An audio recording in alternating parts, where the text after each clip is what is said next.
April 23rd, 2013. I'm at my exhibit of Holocaust and Human Rights Art at Seattle Central Community College, and just chatting with some students here, including Clinton, who's a Seattle Central student, and he told me that he's particularly particularly likes this drawing from the Under the Wings of God series with Obi Jew-Jew Kenobi in there. Italian resistance hero Eugenio Curiel, Castel Sant'angelo, Obi Jew-Jew Kenobi, and more things going on. So I'm curious to hear about your responses to this piece. Well, it really stood out to me right away, especially because of the different materials that you used, especially with the chicken with the sunglasses. That stood out to me. That's the first thing that I noticed. I really liked that you incorporated something bright that sticks out and with lots of color and vibrant. But at the same time, I like there's the contrast between the dark colors. There's a lot of ink, heavily used ink, especially with your portrayal of Alex Schwarz. I really like That's that. actually a linoleum block print, which was square when I printed it, but I cut it out into the shape here. 3 different printings of it. Yeah. It fit in here really well. Right. So, oh, go ahead, please. Oh yeah, and I love how you incorporated a border and also went out of the boundaries too. Kind of showed. Like in the matte areas? Yeah. Took up the whole piece rather than just staying within the borders. That's a good observation. Thank you. Thanks. And I liked how you incorporated the dreidels throughout the piece. Those are really nice. They had kind of the touch relating to Alex Schwarz, I guess.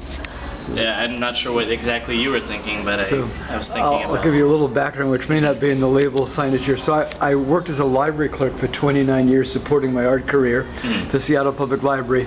And between 1990 and 99, I was working at the Magnolia branch.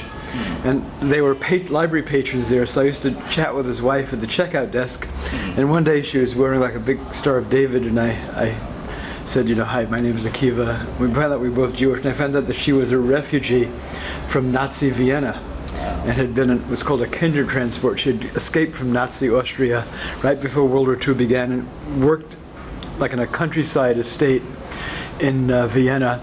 And then she, after the war ended, her family had been murdered. She moved to the United States and she met Alex in New York.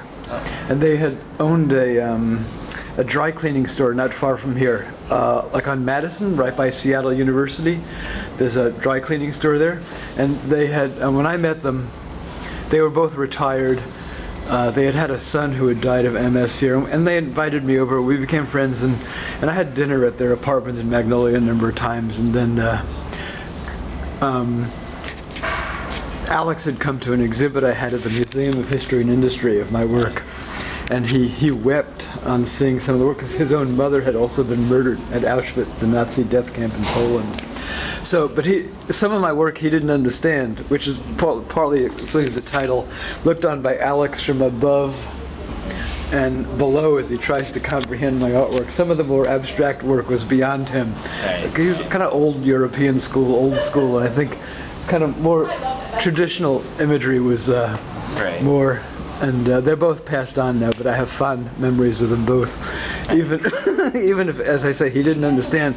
So I did the linoleum block print the last time I saw him. He had moved back to Vienna after his wife died, after 60 years. Hard for me to believe he had moved back there. And then I visited him there like a year before he died, and I did some drawings in this linoleum block print. So I kind of paid homage to him, and which continues on to this day.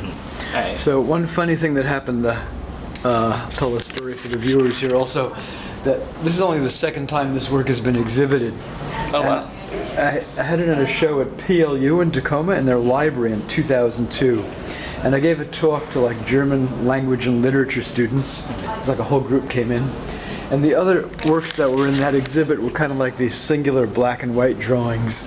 And then there was this, with this long title, an Obi Jew-Jew Kenobi, and they looked at me, they couldn't they didn't understand the humor, Right. because the Holocaust is the murder of millions of people. They viewed it as like it's like this holy, sacrosanct thing that you can't touch, especially you can't have humor with it. And I didn't make a dent with them. I think they were just completely perplexed. Right. So I'm really glad when someone like yourself, a young student, sees it and you pick up on it immediately. It's terrific. Right. Yeah, I really like that you contrast the humor in it, and then also with just kind of the dark side of what it is in reality. So, and I mean, as awful as genocides and stuff are, we can't envelop ourselves totally in bleakness, doom and gloom and death, or we'd have no hope for the future. Right. And plus the fact that humor was used as a day-to-day survival mechanism by people like in the concentration death camps. There's a book on it, at least one, maybe more by now. So for me, using humor, the flying dreidels, Obi Jew-Jew Kenobi, and so on, it also offers a way to access a subject that's otherwise, horrible. Right. Yeah. So your feedback is really cool. Thank you. Thanks. Thank you. Thanks. And thank you for sharing that with me. Sure.